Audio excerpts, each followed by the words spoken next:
As if Elena Rybakina and her fans didn't endure enough hell in 2024, 2025 is off to a pretty rough start. After news of Rybakina reappointing her controversial coach Stefano Vukov, news recently has come out that despite Stefano's previous claims, he is indeed suspended by the WTA and is banned from coaching right now. This raises further concerns about Rybakina's career and even her well-being, with new details emerging, and they do not sound good at all. Hey, I'm Christian Bassnight and welcome to Christian's Court, where I cover tennis from all angles. If you have not yet already, make sure you subscribe and click the notification bell so you're notified whenever I post more tennis updates like this. So each day, this Elena Rybakina coaching situation is going from worse to worser. It went from worse to worser. On Wednesday, the 2022 Wimbledon champion announced that she will be rehiring longtime coach Stefano Vukov, who she has been working with since she was 19, to her team after the pair split ahead of the 2024 US Open. Fans were a bit perplexed by the news, considering Rybakina hired Goran Ivanisevic during the offseason of 2024, which was a great hire as the Croat is a Wimbledon champion himself, and he coached Novak Djokovic to his most recent 9 Slam singles titles. Russian journalist Sonia Tartakova reported a few days ago that Vukov will be traveling to Australia to support Rybakina for the Australian Open, but he wouldn't be going there as a coach, just as a support system for her. He also denied to Tartakova that he was banned by the WTA for coaching. But of course, now we know this is not the case. On Thursday afternoon, a big story from the New York Times' The Athletic was published concerning Rybakina and Vukov. It reports that Vukov has been provisionally suspended by the WTA Tour while under a confidential and private investigation for a breach of the tour's code of conduct. According to The Athletic, Vukov is barred from receiving a credential to WTA tournaments as well as the Australian Open, which starts on January the 11th.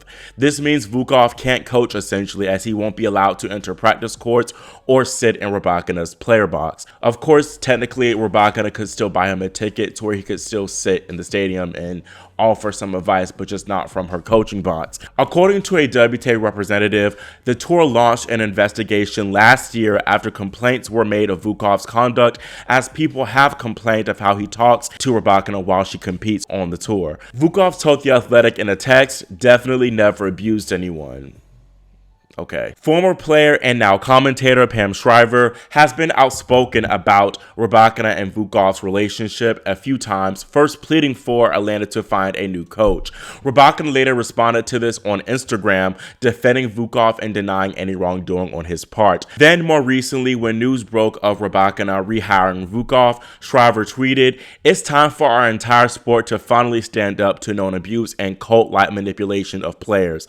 This is a very sad situation, and my prayers are with Elena Rybakina." Now, Shriver received quite a few mixed responses to this tweet. Some people praised Pam for speaking out, while others felt that it was inappropriate for her to do so, and they felt that it was just not her place. Now, I think Pam's intentions were pure, and there's definitely some backstory as to why she's been so outspoken against Rybakina and Vukov's partnership. Now, Shriver herself was a victim of an abusive coaching relationship dynamic when she was on the tour. Her longtime coach, Don Candy, was 33 years her senior, and the pair had what she describes as a long and inappropriate affair. Shriver said Candy never sexually abused her, but he did harm her emotionally. We also can't forget that Shriver is an insider. Again, in addition to her commentating for ESPN, she currently coaches WTA player Goran Ivanisevic, so she likely knows a little bit more than what we do about the whole Rybakina situation, perhaps. To be honest, I think her witnessing Rybakina and Vukov's interactions was triggering for her. There have also been more recent cases of players speaking out against inappropriate player-coach relationships. In 2022, French player Fiona Ferro accused her former coach of sexual assault. Victoria Azarenka, a member of the WTA's Player Council, said that the tour needs to be better at safeguarding players, and clearly that's what they're trying to do with Rybakina. Now, in September, Sonia Tartakova did a piece for Championat where apparently people close to Rybakina said her frequent tournament withdrawals that that we witnessed last season were linked to the stress that Vukov allegedly placed upon her. They say Stefano was eating at her all the time. Rybakina's parents apparently stood up for her because she could not break this vicious cycle herself. They allegedly wanted Rybakina to re-alter her coaching team because Vukov spouted pressure, insults, and just bad words to her. When speaking to the press at the November WTA Finals, Rybakina kind of downplayed those allegations and said that her and Vukov's split was normal and pretty amicable. She also attributed her health issues from last season to insomnia.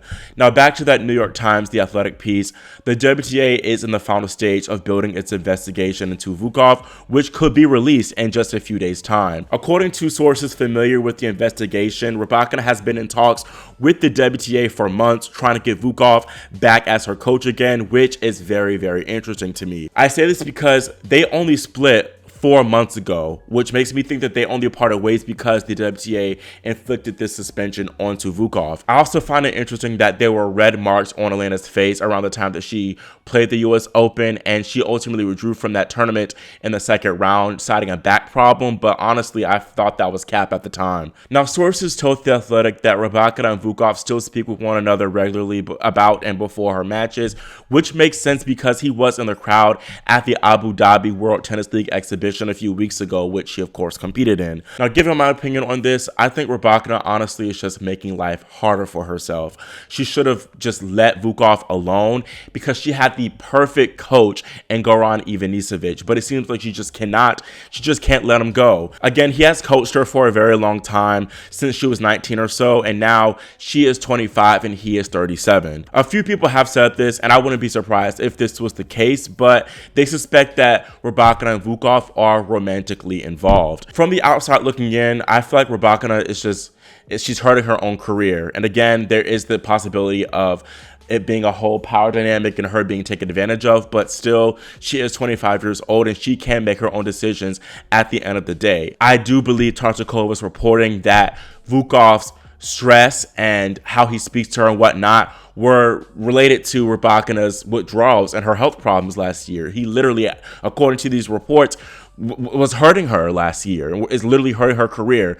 There's no reason why Rybakina shouldn't be on multiple slams right now. She should be at least on 2 Grand Slams right now, and I think it's attributed to these withdrawals. To make matters worse, according to The Athletic, Rybakina and Goran Ivanisevic's relationship has become more strained after she announced that Vukov will be returning to her team, as he was blindsided by the news. He didn't even know that it was going to happen, that Rybakina was trying to get Vukov back in the picture, which is not good at all, and I would not be surprised if he dipped sooner rather than later. To be honest, if this was true and I didn't know at all that Rybakina was trying to get him back in the picture after all this speculation, I would leave. Especially, I coached Novak Djokovic to 9 slams.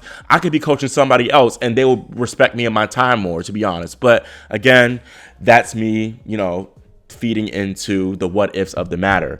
Now, bottom line, this whole situation is messy no matter how you try to spin it, and we will just have to wait and hear more about this when Rybakina hopefully makes a statement about it in her next post-match press conference after she competes against Iga Swiatek in the United Cup semifinals. Again, I hope for the best and that nothing is going on and that Rybakina and Vukov's partnership is simply harmless, but personally, I just find that hard to believe. I'm curious to hear what y'all think about this latest news. Does the WTA's investigation change how you think about it, and does it lead you to believe that Vukov did harm Rybakina in some sense, or do you just take Elena's word and believe that nothing's going on? Again, make sure you subscribe and click the notification bell so you are notified whenever I post more updates on this situation. Thank you all so much for watching and for your support, and I'll see you all next time here on Christian's Court.